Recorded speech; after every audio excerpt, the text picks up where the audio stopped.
માળિયાહાટીનામાં છેલ્લા 1.5 મહિનાથી ડીએપી ખાતરની અછત। શિયાળુ પાક ઘઉં કઠોળ વાવવા માટે ખેડૂતો પાસે ડીએપી ખાતર નથી। ડીએપી ખાતર મેળવવા માટે ખેડૂતો ત્રાહિમામ પોકારે છે।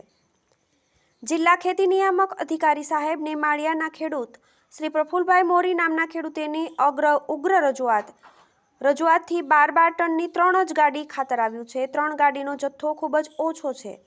એક ખેડૂતને 10 થી 12 થેલી ખાતરની જરૂરિયાત હોય છે, તેના બદલે અત્યારે ફક્ત 2 થેલી ખાતર મળે છે। આજે સવારના 5 વાગ્યાથી ખાતર લેવા માટે ખેડૂતોની લાંબી લાઈન લાગી હતી।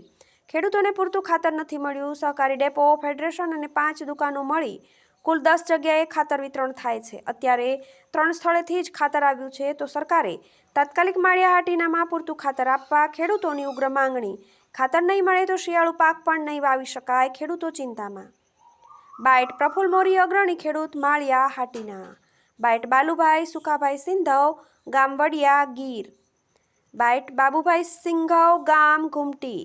Reporter Banesinh Chudasama, Maliyahatina, TV18 news. TV18 Gujarati channel દ્વારા પળે પળની ખબર ધરાવતી ગુજરાતી ચેનલ છે, જે જ્યાં જ્યાં વસે ગુજરાતી ત્યાં ત્યાં ગુજરાતનું સદાકાળ ગૌરવ। નમસ્કાર।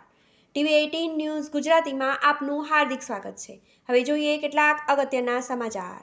TV18 ગુજરાતી ચેનલ દ્વારા પળે પળની ખબર ધરાવતી ગુજરાતી ચેનલ છે, જે જ્યાં જ્યાં વસે ગુજરાતી ત્યાં ત્યાં ગુજરાતનું સદાકાળ ગૌરવ। નમસ્કાર।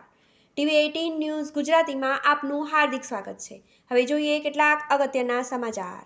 TV18 ગુજરાતી ચેનલ દ્વારા પળે પળની ખબર ધરાવતી ગુજરાતી ચેનલ છે, જે જ્યાં જ્યાં વસે ગુજરાતી ત્યાં ત્યાં ગુજરાતનું સદાકાળ ગૌરવ। નમસ્કાર। TV18 ન્યૂઝ ગુજરાતીમાં આપનું હાર્દિક સ્વાગત છે। હવે જોઈએ કેટલાક અગત્યના સમાચાર। માળિયાહાટીના ખેડૂત શ્રી પ્રફુલભાઈ જમણભાઈ મોરી મારું નામ। માળિયાહાટીનામાં કાલનો સતત ખેતી નિયામક અધિકારી શ્રી ગધેસરિયા સાહેબને રજૂઆત કરવાથી માળિયાની અંદર ડીએપી ખાતરની ખૂબ જ અછત હોવા છતાં માળિયામાં 36 ટન 3 જગ્યાએ 12 ટનની ગાડીઓ આપેલી છે। હજી અમારા ખેડૂતોને ખૂબ જ ખાતરની જરૂરિયાત છે। સવારનું 5 વાગ્યાનું વિતરણ કરી નાખ્યું। ઘણા ખેડૂતો બીજા નાના માણસો રહી ગયા છે, તો હજી આપણે અધિકારીશ્રીને એવી રજૂઆત કરીએ કે અમારા વિસ્તારમાં પૂરતો વરસાદ હોવાથી ખૂબ જ પિયત થાય એમ છે, ખૂબ જ ખાતરની જરૂરિયાત છે। જે નબળા ખાતરો વેચાય છે, જો ડીએપી ખાતર નહીં આવે તો ખેડૂતો પાયમાલ થઈ જાય। નબળા ખાતરો વેચાશે, નબળા ખાતરોથી સાહેબ ઉત્પાદન ઘણું બધું ઓછું આવશે, ખેડૂતોને ઘણી બધું સહન કરવું છે। તો સાહેબને મહેરબાની કરીને કહું છું કે હજી પૂરતું ખાતર અમારા વિસ્તારમાં આપે અને ખેડૂતોને ન્યાય મળે અને ખેડૂતોને સારું ઉત્પાદન થાય, સારો પાક થાય, એવી સાહેબને હું અરજ કરું છું, વિનંતી કરું છું। ગામ વડિયા, નામ સિંધવ, બાલુભાઈ સુખાભાઈ। આ ખેડૂત સવારે 6 વાગ્યાના લાઈનમાં ઊભા, કોઈ 5 વાગ્યાના આવ્યા, કોઈ 4 વાગ્યાના આવ્યા। હજી આ આવીને આવી લાઈન છે ને ખેડૂત આવી રીતનું હેરાન થાય।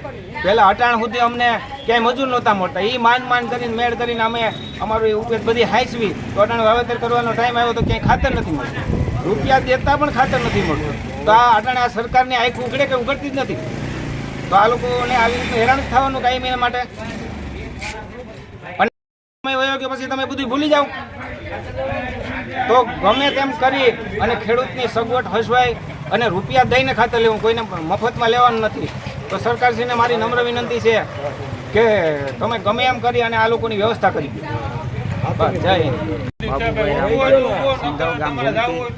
ખેડૂતોની 4 વાગ્યાની એવડી ખાતર માટે ડીએપી માટે થઈને લાઈનો લાગી છે।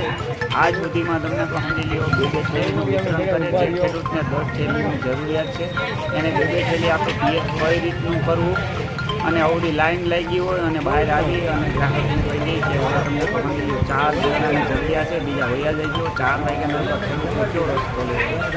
ખાતર વહેલી તકે માળિયામાં મળે એવી અમે સરકારશ્રીને વિનંતી।